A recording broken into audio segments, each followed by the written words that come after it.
Hello everyone, this is One Who Gets Bread, and in this video, while I am going to be doing this in the background, the Pokemon Unite, I wanted to talk about the Stranger Things Season 4 Volume 2, and I just wanted to give a review and some of my thoughts about the series that just ended. And I kind of wanted to wait before making a review of Stranger Things because, just in case, about spoilers and stuff, I still am going to be giving a bit of a spoiler warning.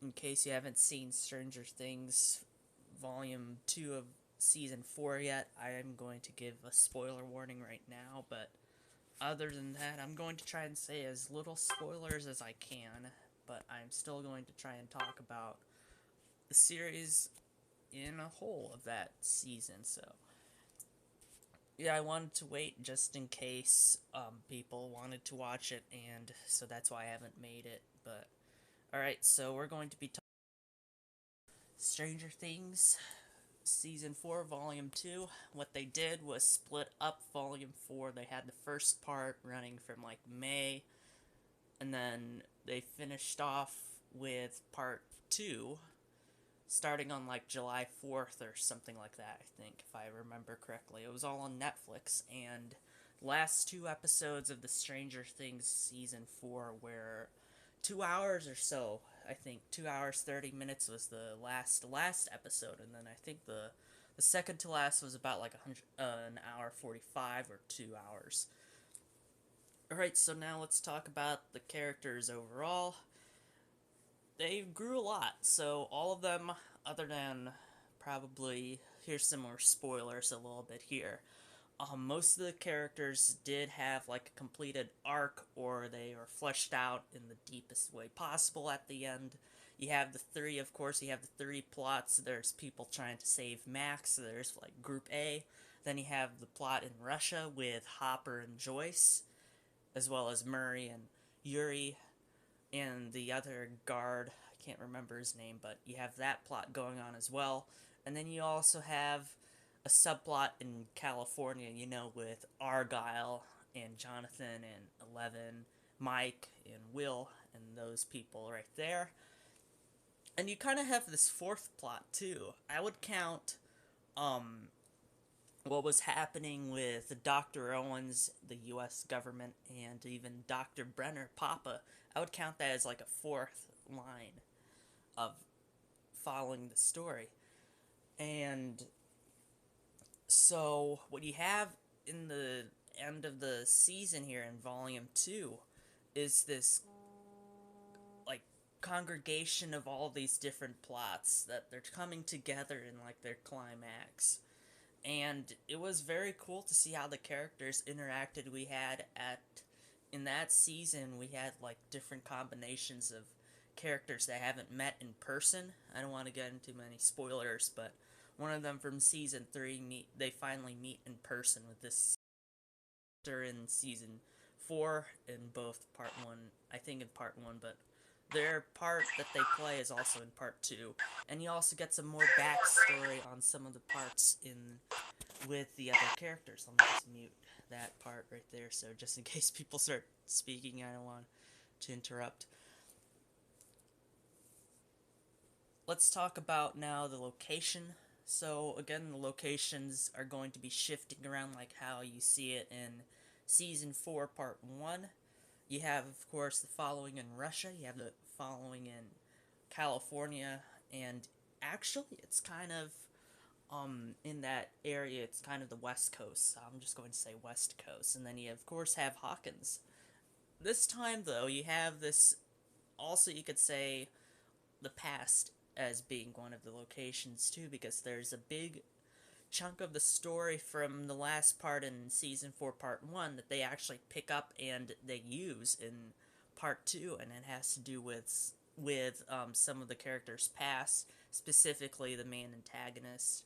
And I won't go into what actually happens at the end because of obvious spoilers, but it it goes how, like, the more they reveal about the antagonist, the more dangerous and more mysterious he actually becomes, because this guy really gives him a run for their money when they're trying to find the antagonist, and they go into the upside down with this big plan of theirs. They they still get like what they're buying with their money when they go and antagonize him, since the first time they've encountered this character. I really love the choice of the music. It brought like kind of unknown songs back into the younger generation, so it brought back again some tunes that now the younger generation might get interested with more of the 80s songs. So that's good, looking back in history and music and stuff like that. I really like that choice that they stuck with. It's not an in-your-face, oh, everything is 80s, but this one, they did introduce some new songs, and I think the younger generation is learning to grow and love the 80s era, which is pretty cool. Speaking again about the antagonist, like how I said, I felt like the more we learned about the antagonist in this last season, the more dangerous he actually became, the more mysterious he actually became, and I think that was a big part into how his character is fleshed out. He's supposed to be like this overlord of darkness ruling in the upside down, and he sees everything because he has like this tree root system, and I think that was pretty cool, because you have like literally a small town of folks going against like this ultra powerful, ultra instinct, I guess, shadow figure thingy. So, and their plan was really thought out. I just thought I had this worry where the antagonist would be changing, like, who he goes after to complete. He has like this quest where he has these little side objectives that he needs to complete in order to unlock what he wants to do in the season. And since they got really close a few times to like finding and figuring out what was going on, I thought he was going to switch like the victim that he needed for this little quest the side quest that he was going on, in order to actually succeed with his larger goal. Luckily, that didn't happen, but I was like worried. Oh shoot, he's just going to switch to this person and call it, oh, I completed that objective, so now I win. I thought that was going to happen, but luckily for our characters, they kind of had his plot down, and for the most part, they're able to act accordingly too. The only problem I'd say is that they didn't utilize certain characters to their fullest extent. When you watch it for yourself, or when you finish watching it, you might have that feeling where, oh, they could have probably done more things with this. They had some things set up in previous seasons about the Upside Down itself. I guess you could say the Upside Down is a character too. They had some things built up for the lore of the Upside Down. They did some world building in season 1, season 2. And some of those elements were lost in this end of season 4. And I don't know, it just felt like they kind of forgot it, or they made it as, oh, it's not really a big deal. But it was a big deal in season 1, which I don't understand why they just got rid of it.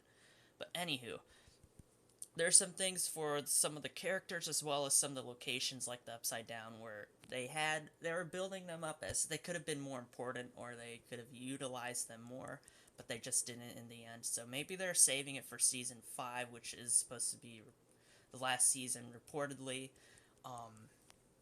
Yeah. Other than that, it was a nice season. It had a good story.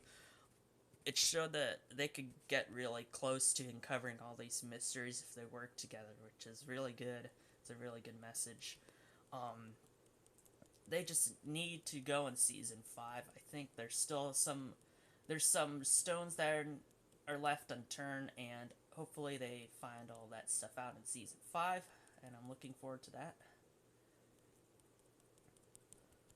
What else do I want to talk about? I'll get into a little bit of a spoiler here, because there's other things I want to talk about. So, right here, there's going to be some heavy spoilers. Not that much of them, I'm just going to say like 1 or 2. So, when they get into the climax of the season in the last episode that's 2 hours long, where you have they're going into the Upside Down, and they're fighting like these demobats from, I guess, like hell or something, the demobats from hell, and they're really good. I love how they all like work together. They all had their part to play, and they really coordinated well, but we lose a very beloved character that we just have met in one season. But how they wrote this character, I really like it, where it made you, it felt like he was there from the beginning when they took him away, and it is extremely sad to see him go. But his sacrifice, what he does, is worthwhile for the whole team, and I think without him, them befriending him and stuff, I don't think they would have succeeded as a team trying to find all this stuff out. They do get really close to like ending on the antagonist right there, but they, of course, it's like an off-screen death, and usually from past experiences with movies and TV shows, those off-screen deaths don't mean the character's dead. So we might see him again in season 5. Who knows? So yeah, that's my review about Stranger Things season 4, volume 2. I really liked Stranger Things. We, as a family, we finished all of them about in the span of a month, because we just started Stranger Things like in mid-June, so we had a little bit of catching up to do, but we got to season 4. We finished all of it. It was a beautiful season and a beautiful series as a whole. I really love the aesthetic of it. It dove into like some real philosophical kind of messages and storylines that I really liked, that made you think a few times, and especially in season 4, part 1, it made you guess, like, oh, so what is actually the deeper meaning behind all of this? What is the deeper connection between the feelings of guilt? What are the deeper of accepting yourself and all that stuff? I really love that they went into all those kind of philosophical details between all those different human emotions. I really like that. Overall, the season smacked really hard. I loved it. I loved the whole show. It was wonderful. So yeah, that's what my feelings are about Stranger Things 4. And yeah, thank you so much for tuning in. I'll see you guys later.